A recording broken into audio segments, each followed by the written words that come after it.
Rema hari ini, Habakuk 3 ayat 17-18.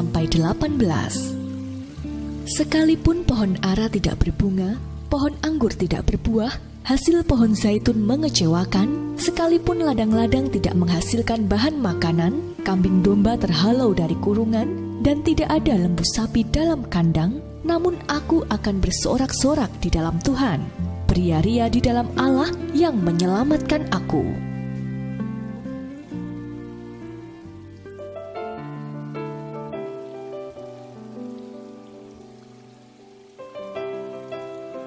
Jika kita memperhatikan kondisi dunia belakangan ini terasa begitu gelap dan mencemaskan. Belum habis masa pandemi, kita masih harus berjuang dengan krisis ekonomi, ditambah dengan bencana alam dan sebagainya. Dalam situasi seperti ini, apabila kita tidak waspada dan berjaga-jaga, iblis akan dengan mudah mencuri damai di hati kita.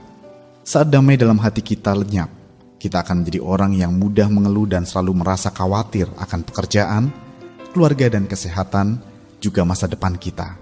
Berita baiknya, ayat Rema hari ini memberikan gambaran kepada kita bagaimana seharusnya respon hati kita ketika berada dalam situasi yang kurang menyenangkan.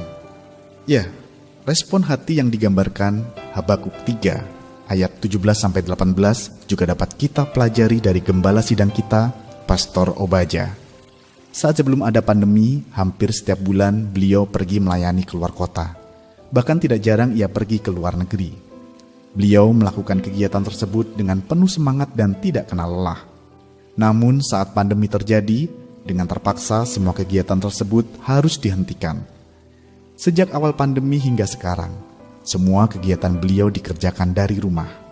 Namun sukacita dan semangat beliau tidak luntur sedikit pun juga. Dari situ kita dapat melihat bahwa beliau berhasil menjaga hatinya tetap bersukacita dan menikmati setiap kegiatan di tengah situasi yang kurang menyenangkan.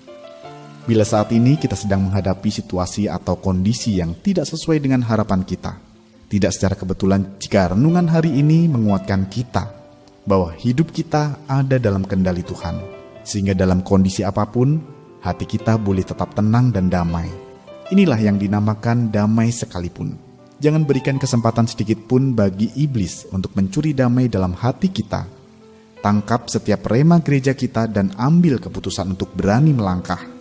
Maka damai sekalipun akan tetap ada dalam hati kita di tengah segala situasi dan kondisi. Haleluya. Menurut Anda, mengapa kita perlu memiliki damai sekalipun dalam menjalani hari-hari kita? Bagaimana respon hati kita selama ini dalam menghadapi keadaan dan situasi yang kurang menyenangkan? Apa langkah nyata Anda untuk dapat tetap merasakan damai dalam kondisi dan situasi apapun?